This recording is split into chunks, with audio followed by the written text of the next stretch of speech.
King of violence की episode 5 के साथ हाजिर हूँ। तो फिर चलिए एक्सप्लेनेशन शुरू करते हैं।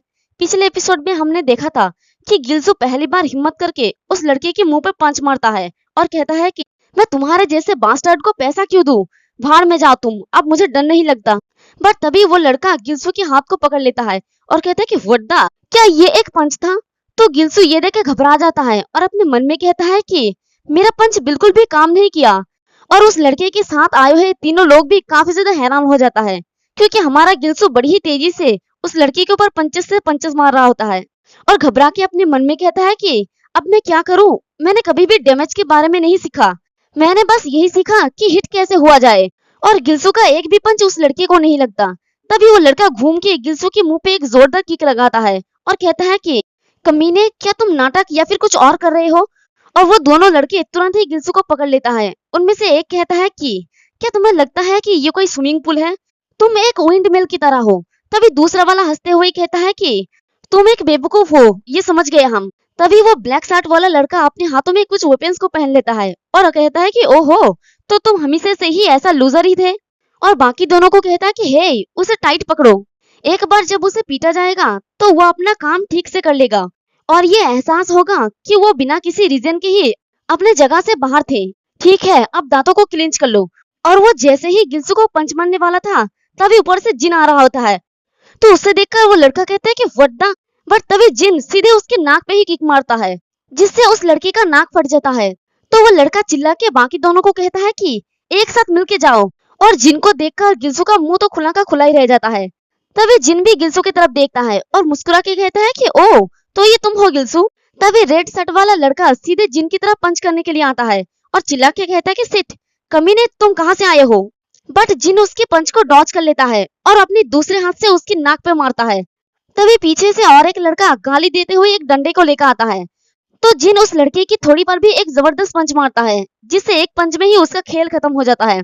और वो लड़की हो ये देख के काफी ज्यादा घबरा जाती है और उस लड़के की शर्ट को पकड़ के जोर जोर से हिलाते हुए कहता है कि हे, तुम क्रेजी बास्टर्ड, मुझे यहाँ अकेले छोड़कर तुम कैसे बेहोश हो सकते हो, जल्दी से उठो। और गिल्सू तो जिनकी फाइटिंग स्किल देखकर हैरानी से अपने मन में कहता है कि वो तो बहुत ही स्ट्रांग है, मुझे तो लगा था कि वो एक नॉर्मल लड़का है, क्या वो हमेशा से इतना स्ट्रांग था? और इधर जिन सोचता है कि ओह, ये बहुत ही डेंजरस था। तभी वो लड़की गुस्से में गाली देते हुए जिनकी तरफ दौड़ के आती है और कहती है कि क्या तुम जानते हो कि हम कौन हैं? हम जिनसंग टेक्निकल हाई स्कूल से स्ट्रॉन्गेस्ट फर्स्ट ईयर से है। अगर हमने अपने अपर क्लासमैन को बता दिया तो तुम्हारा काम खत्म हो जाएगा। और वो लड़की जैसे ही जिनको मारने वाली थी तभी वो ब्लैक शर्ट वाला लड़का कहता है कि रोको, ये उन लोगों को लाने से कुछ भी नहीं होगा, उन कमीनों के कपड़ों को देखो, वो 6 गेट हाई स्कूल से है। और वो बाकी दोनों लड़के एक दूसरे को सहारा देके चलते हुए कहता है कि मैंने तो सोचा था कि ये लूजर बस अजीब था, लेकिन ऐसा लगता है कि हमने गलत पर्सन के साथ मैच कर दिया। चलो चले, अगर मुझे पता होता कि ये 6 गेट्स हाई स्कूल से है तो मैं उसे टच भी नहीं करता। और वो तीनों ही अपनी बाइक को लेके वहां से चला जाता है। तो जिन उन लोगों को देखकर कहता है कि बेवकूफ बास्टर्ड, गिल्सू तुम उन जैसे कमीनों के साथ कैसे इन्वॉल्व हो गए? तो इससे गिल्सू कुछ भी नहीं कहता। फिर थोड़ी देर बाद का सीन दिखाया जाता है। गिल्सू जिन को सब कुछ बताता है तो ये सुन के जिन हैरानी से कहते हैं कि क्या जंगचून से स्पेशल ट्रेनिंग, वाओ, तुम तो फाइटिंग अरीना को लेकर सच में काफी सीरियस हो। तो गिल्सू कहता है कि हाँ, लेकिन ऐसा लगता है कि मैं अब भी बहुत कमजोर हूँ, इसलिए जब मैं उन कमीनों से मिला तब मैं अकेला ही स्टेमिना ट्रेनिंग कर रहा था। तो जिन हंसते हुए कहता है कि हाँ, मैंने देखा कि तुमने अपना हाथ हवा में उछलना शुरू कर दिया, ये बाकी बहुत ही फ्लैशी है। तो गिल्सू हंसते हुए कहता है कि तो तुम तब सब कुछ देख रहे थे? और अपने मन में कहता है कि ये बहुत ही शर्मनाक है। फिर हमें इन्हें और उनके बाकी साथियों का सीन दिखाया जाता है। इन्हें का एक दोस्त कहता है तुम्हारे पास उन लूजर से डील करने का कोई रास्ता है? तो दूसरा वाला पूछता है कि क्या तुम्हें फाइटिंग अरीना से छुटकारा पाने का कोई तरीका मिला?